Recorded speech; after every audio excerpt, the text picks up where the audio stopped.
warahmatullahi wabarakatuh. Selamat pagi Sobat Opik semuanya. Selamat bertemu kembali di Opik Opini Kampus episode ke-6. Nah, Opik hari ini akan menghadirkan narasumber spesial ya. Bukan Opik namanya kalau tidak menghadirkan narasumber spesial. Nah, narasumber kita hari ini adalah Bapak Dr. Andes Suparmin M. Hum sebagai Kaprodi Pendidikan Bahasa dan Sastra Indonesia di Universitas Veteran Bangun Nusantara. Oke, kita sapa dulu ya. Selamat pagi Pak Suparmin. Selamat pagi Bu Abda. Ya. Bagaimana kabarnya hari ini Pak? Alhamdulillah baik. Iya, baik Pak Parmin. Kita di sini di Opik Opini Kampus akan membahas tentang fakta-fakta seputar pendidikan dan kehidupan kampus nih Pak. Nah, saat ini kita juga membahas nih Pak tentang penggunaan bahasa Indonesia Pak. Nah, penggunaan bahasa Indonesia itu sekarang ini Pak. Nah, generasi sekarang ini suka sekali menggunakan bahasa Indonesia itu dicampur dengan bahasa gaul atau bahasa asing. Nah, itu bagaimana Pak? Kok bisa seperti itu gitu loh? Baik, pemakaian bahasa Indonesia yang sering dicampur dengan bahasa asing atau bahasa gaul karena di era masyarakat sekarang ini adalah masyarakat yang milenial. Sehingga tentu saja pemakaian dan penggunaan bahasa itu mereka dianggap tren, dianggap gaul itu kalau mereka adalah mempunyai ciri khas, dan ciri khas itu adalah bahasa gaul.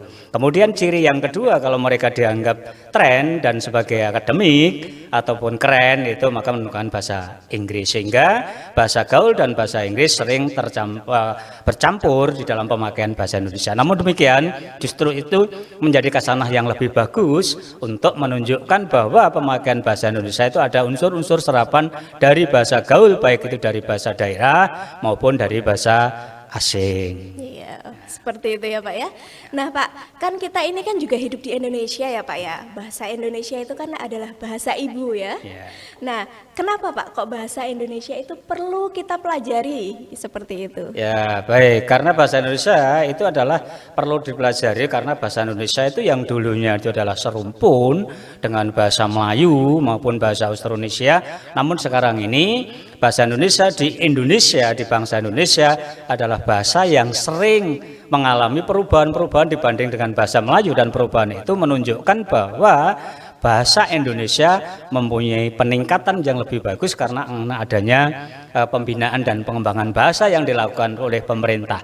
Sehingga apa? Sehingga bila dibandingkan dengan bahasa Melayu ini berbeda karena ada peningkatan. Sehingga peningkatan itulah yang menunjukkan bahwa setiap pemakaian bahasa Indonesia juga menunjukkan setiap pemakaiannya orangnya. Artinya apa? Bahwa pemakaian bahasa Indonesia itu sering digunakan di dalam pemakaian bahasa ilmiah, bahasa-bahasa yang standar, sehingga mempunyai taraf yang setingkat dengan bahasa internasional. Oh, seperti itu ya Pak ya. Lalu Pak, kalau kita ditanya tentang bagaimana sih Pak tips dan triknya supaya kita bisa mempelajari bahasa Indonesia yang baik dan benar.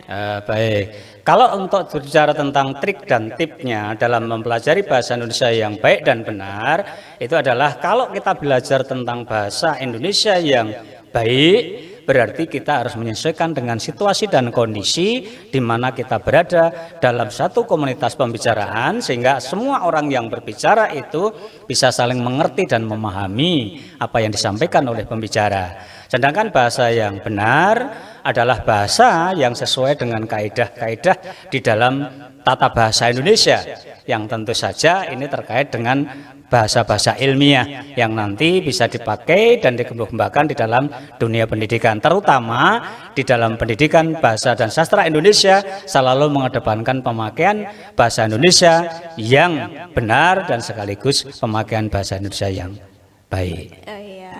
Nah, kalau ada pertanyaan nih Pak, kira-kira bisa nggak sih bahasa Indonesia itu menjadi bahasa internasional Pak? Kalau pertanyaan seperti itu saya kira bisa. Kenapa? Karena di bahasa Indonesia sendiri yang dulu serumpun dengan bahasa Melayu sekarang ini sudah berkembang pesat. Bahkan di rumpun-rumpun Austronesia, termasuk kemarin di program studi pendidikan bahasa dan sastra Indonesia sudah yang bekerja sama dengan Sepama itu sudah menelurkan dengan berbagai pendekatan-pendekatan, karena guru-guru di sana banyak sekali yang mengembangkan perkembangan dan sekaligus mempelajari bahasa Indonesia. Nah, itulah maka bahasa Indonesia di berbagai tempat, terutama di Serumpun, bahkan di Australia itu teman-teman saya juga banyak yang sudah mengedepankan dan mengajarkan bahasa Indonesia dengan baik dan benar. Iya. Ya. Berarti bahasa Indonesia itu kalau di negara lain apakah sudah dipelajari juga Pak? Di Korea ataukah di Amerika? Sudah. Jadi ini kemarin tercatat di dalam pertemuan kemarin ada sekitar 15 negara, termasuk di bahasa Jepang, di Korea, di Kamboja, di Filipina, di Madagaskar, di Australia, dan lain sebagainya. Jadi itulah maka saya katakan tadi bahwa bahasa Indonesia bisa kemungkinan menjadi bahasa internasional karena tersebar di seluruh Di seluruh dunia ya Pak ya, bahkan sudah dipelajari. mendunia. Bahkan yang paling terkenal sekali adalah ya di sekitar rumpun di Asia, bahkan di Asia, bahkan di Suriname dan sebagainya itu sudah menggunakan bahasa Indonesia. Oh iya. Lalu indikator apa sih Pak yang bisa kita gunakan untuk bahasa Indonesia ini bisa jadi bahasa internasional? Indikator-indikator yang perlu dicapai tentu saja adalah bagaimana kita mengedepankan pemakaian bahasa Indonesia itu terus di dalam kalangan internasional agar betul-betul bahasa Indonesia itu selalu dipakai. Oleh karena itu menghimbau ini agar pemerintah juga mengedepankan itu sehingga setiap event-event yang dari luar itu tetap kita menggunakan bahasa Indonesia, bukan malah bahasa Indonesia ditinggalkan tetapi kita mengikuti orang asing, tetapi orang asing lah yang kita masuk ke Indonesia harus menggunakan bahasa Indonesia. Itulah salah satu tip agar bahasa Indonesia selalu berkembang dimanapun dan kemanapun, bahkan untuk berkembang di seluruh dunia. Iya. Berarti generasi muda sekarang harus bangga ya Pak ya berbahasa Indonesia, punya bahasa Indonesia itu harus bangga ya Pak. Iya.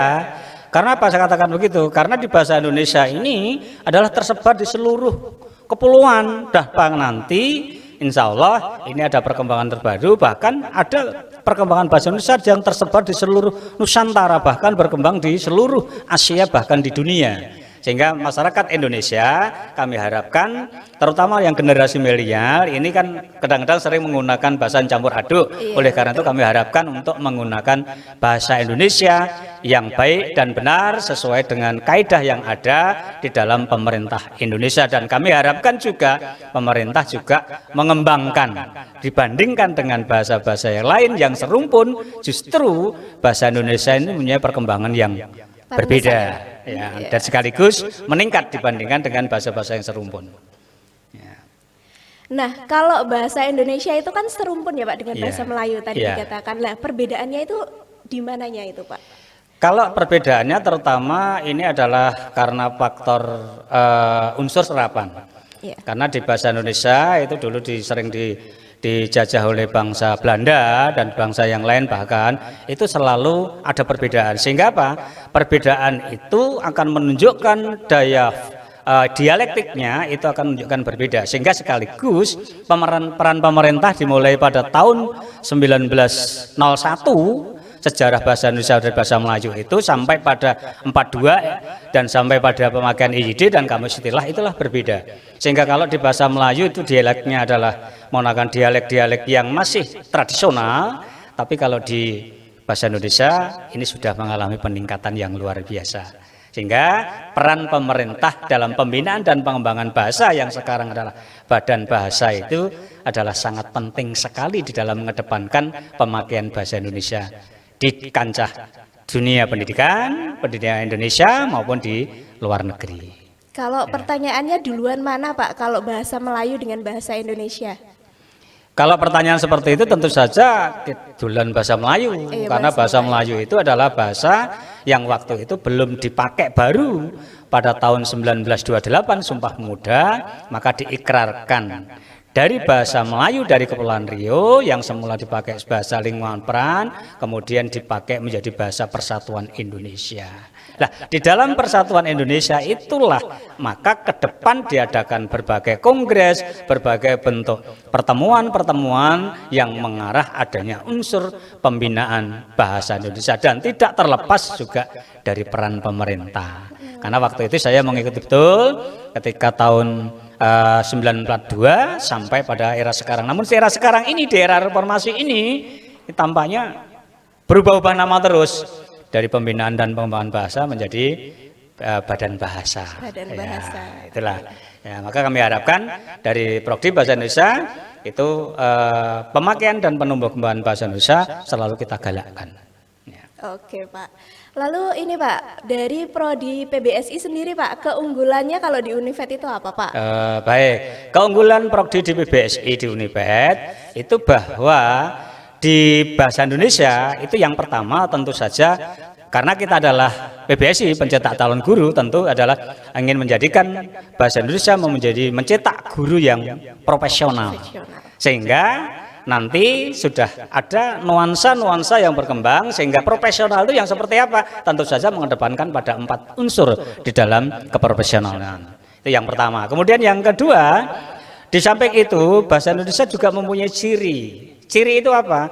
Bahwa nanti di lulusan bahasa Indonesia juga ditumbuh kembangkan adanya menjadi Master of Ceremony atau MC yang profesional dan sekaligus menjadi editor di dalam jurnalistik dan menjadi kepenyiaran. Nah, 3 unsur itulah yang menjadi ciri selain menjadi calon sarjana yang profesional tadi. Sehingga apa?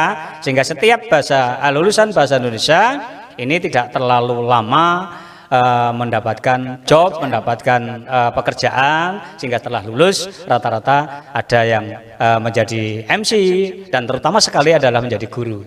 Ada jadi MC, kemudian ada yang jadi jurnalis atau penyunting, kemudian juga ada yang menjadi penyiar. Bahkan di akhir-akhir ini ada mahasiswa kami yang menjadi bekerja di bank. Ya. Berarti lulusannya bisa bekerja di berbagai bidang ya Bapak ya? Iya, itulah. Maka kami harapkan pada semua pihak yang terkait dengan itu, kami mengharap bahwa rekan-rekan mahasiswa yang alumni maupun yang masih aktif ataupun dari masyarakat luas, kami harapkan untuk ikut andil dan sekaligus membesarkan program PBSI dengan cara ikut menjadi mahasiswa baru sehingga terus berkembang dan di dalam sejarah bahasa Indonesia itu memang luar biasa. Kenapa? Dari setiap prodi itu prodi bahasa Indonesia selalu unggul dari masa ke masa. Ya, itu dimulai dengan prodi jumlah mahasiswa dan sekaligus juga pemimpin di Univet nih hampir semuanya dari prodi bahasa Indonesia, termasuk Prof. Dr. Farida Nugrahani MHum ini dari bahasa Indonesia. Betul sekali Bapak. Baik, calon mahasiswa yang ingin bergabung dengan Prodi PBSI bisa bergabung di pmb.univet.ac.id ya. Oke, Pak Suparmin, untuk closingnya kita ada yel-yel ini Pak ya. Yel-yelnya nanti saya bisa dibantu ya Bapak ya. Oke. Untuk podcast kita hari ini jangan lupa untuk saksikan podcast kita selanjutnya. Oke, kita bisa dibantu ya Pak untuk yel-yelnya. FKIP mantap masih.